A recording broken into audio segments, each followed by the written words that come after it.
मंदिर में अगर दिया लगाने जा रहे हो, बाती लगाई है आपने मंदिर के अंदर, तो कुछ देर बैठिए, कुछ देर स्मरण करिए। हमारे यहां तो यहां तक कहा गया है कि किसी मुर्दे को अगर जलाया भी जाता है तो कपाल क्रिया तक रुकना पड़ता है कि थोड़ा रुकिए, कोई पीछे से आकर कुछ कर ना जाए। दीप जलाएं, थोड़ी देर रुकिए। और दीप का भी नियम है महाराज, दीप का भी नियम है। दिए में जो फूल बत्ती लगती है, गोल बत्ती लगती है, गोल वाली, ये बत्ती हमेशा कोई विष्णु भगवान की पूजन कर रहे हो, शिव जी की पूजन कर रहे हो, कोई अन्य देवता का अगर आप स्मरण कर रहे हो तो गोल बत्ती लगाई जाती है। भगवान के मंदिर में पूजन कर रहे हो तो गोल बत्ती लगाएं। लंबी बत्ती, लंबी वाली जो बत्ती होती है, लक्ष्मी की पूजन में, देवी पूजन में, जितनी भी माताओं की आप पूजन करोगे, जितनी भी देवियों का आप स्मरण करोगे, उसमें लंबी बत्ती का प्रमाण है। पितरों की पूजन में लंबी बत्ती का प्रमाण है। पितरों को कभी गोल बत्ती नहीं लगती। आप मटके के पास में, परिंदे के पास में, जल के पात्र के पास में कोई भी अगर दिया लगाएंगे तो वहां गोल बत्ती रखकर लगाएंगे तो घर में लक्ष्मी नहीं टिकेगी। कई लोग कहते हैं कि परिंदे के पास, मटके के पास में, पानी के स्रोत के पास में जहां जल भरते हैं, हंडा रखते हैं, टंकी रखते हैं, वहां पर मटके के पास बत्ती लगाओ, दिया लगाओ, पितर शांत रहेंगे। तो पितरों को शांत करो, मना नहीं है, पर दिया लगाने का नियम है कि पितरों को अगर आप दिया लगा रही हो मटके के पास, परिंदे के पास, या अमावस्या के दिन पितरों के लिए अगर दीप लगा रही हो तो गोल बत्ती अगर लगाओगी तो कार्य कभी सफल नहीं होगा। धन आएगा जाएगा, टिकेगा नहीं। इसलिए पितरों के लिए अगर दिया लगाना है, पूर्वजों के लिए दिया लगाना है, पितरों के लिए अगर दीप लगाना है तो लंबी बत्ती लगाइए, लंबी बत्ती। महाराज, लंबी बत्ती का प्रमाण हमारे यहां शास्त्र करते, गोल बत्ती का प्रमाण। और सुंदर चरित्र कहा, यदि आपके जीवन में बहुत ज्यादा लक्ष्मी से तकलीफ है, कष्ट बहुत ज्यादा है, या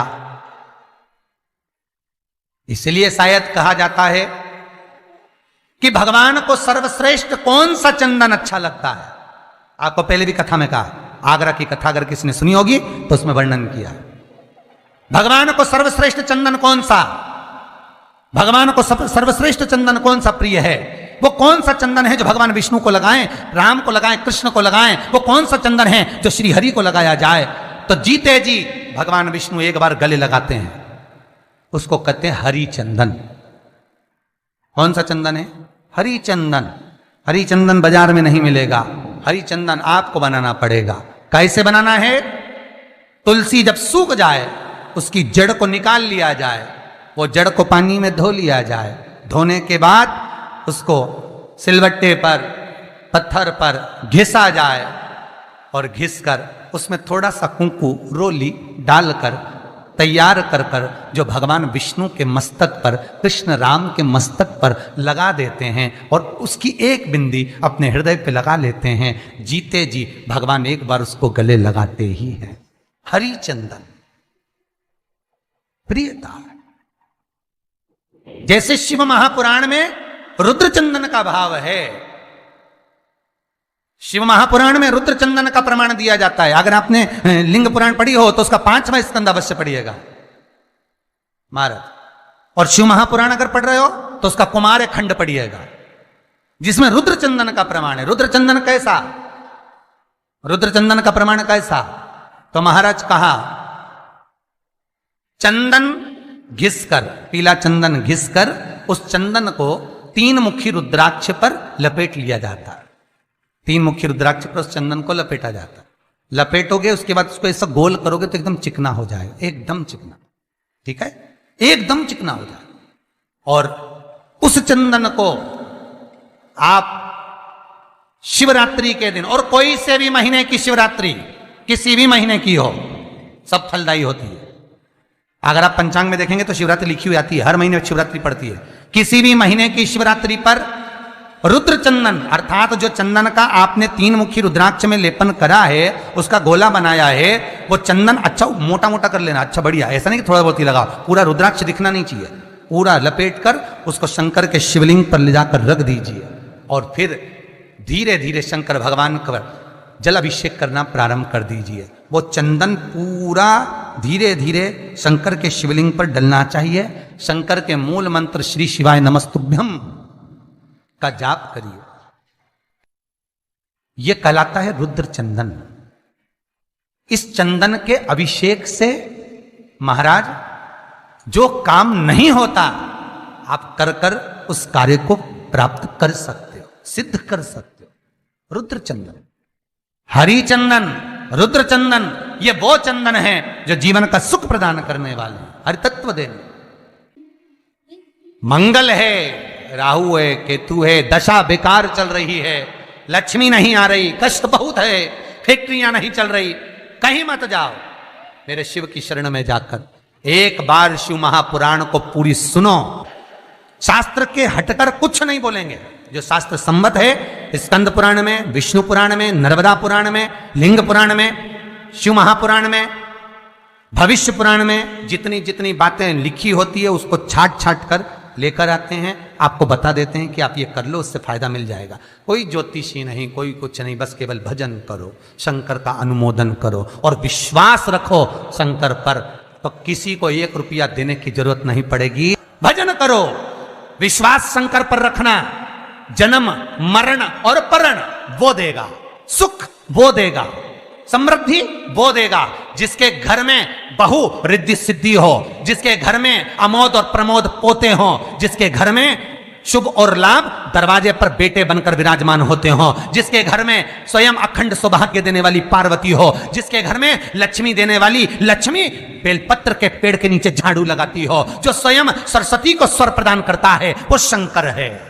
जब सब कुछ उसके पास में है, कुबेर का खजाना वो चोर को दे देता है, जब सर्वस्वता उसके पास है, तो आप इधर उधर डोलते क्यों हो? क्यों डोलो? उस पर विश्वास रखो। वो शंभु, वो शंकर, वो त्रिकालदर्शी, वो कैलाशी, वो अविनाशी सुख देगा, आनंद देगा। पाने का तरीका केवल उसको रिझाओ। जो मंदिर आपसे दूर हो, जिस मंदिर में कोई नहीं जाता, जिस मंदिर में कोई दिया तक नहीं लगाता, उस मंदिर में तुम जाओ और उस मंदिर में एक दिन जाकर प्रकाश कर कर आना, एक बार दिया जला कर आना, मंदिर की सफाई करी आना, शंकर जी पे जल चढ़ाकर उनको स्नान कराकर, कोई पत्ती पेड़ पौधे के पास में हो तोड़ के चढ़ाए आना।